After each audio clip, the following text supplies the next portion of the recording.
آگ لگا دو، کبھی کیا کر دو۔ یہ ان پہ پابندی ہونی چاہیے، ایسے ملک نہیں چلتا۔ ملک ان کے ہاتھ میں دیا تھا، سب کچھ تھا، انہوں نے ڈرامہ کر کے ملک نہیں چلا سکے، تو ابھی اس کا تحریک انصاف پہ پابندی ہونی چاہیے۔ دیکھیں کہ PTI KPK کی طرف اندر احتجاج کر رہی ہے، جو حکومت بھی اس کی تھی، لیکن اب احتجاج کا مقصد نہیں رہا، کیونکہ جو ان کی ٹولی ہے، جو ان کا نظام تھا، وہ درم برم ہو چکا ہے۔ صحیح ہے۔ اور دوسری بات یہ ہے کہ یہ اب کبھی ڈی چوک پہ آ جاتے ہیں، غریب عوام، یہ پستی غریب عوام ہے اور کچھ بھی نہیں ہے، ٹھیک ہے۔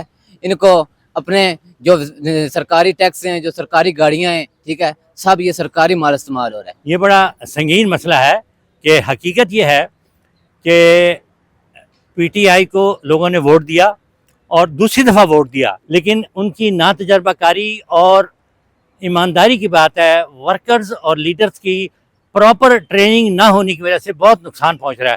میں اسلام آباد میں رہتا ہوں، بے شمار نوجوان لڑکے اور لڑکیاں یہاں آ کے یونیورسٹیوں میں داخل لے رہے ہیں، وہاں یونیورسٹیاں نہیں ہیں، بند ہے۔ کاغذوں میں یونیورسٹیاں ہیں لیکن تعلیم نہیں دے رہی۔ مقابلے کے امتحان کے لیے لڑکے یہاں تیاری کرتے ہیں، آ کے نیشنل لائبریری جائیں۔ دوسری بات یہ ہے کہ عوام کے مسئلے حل نہیں ہو رہے، ہسپتال کے مسئلے ہیں، سکول کے مسئلے ہیں، کالج کے مسئلے ہیں، اور سب سے بڑی بات ہے بے روزگاری۔ بہت بھیانک مسئلہ ہے، تعلیم کی کمی ہے وہاں۔ اور اب وہاں گورنر صاحب کچھ کہتے ہیں، لیکن جو بھی کہیں گورنر اور چیف منسٹر کا تو بالکل تجربہ ہے ہی نہیں نا، وہ تو کل کا بچہ میں تو کہتا ہوں اسے۔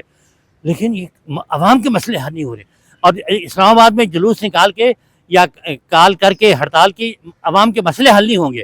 ہائی لائٹ ہو سکتے ہیں، مسئلے ہو جائیں، لیکن مسئلے حل نہیں ہوں گے۔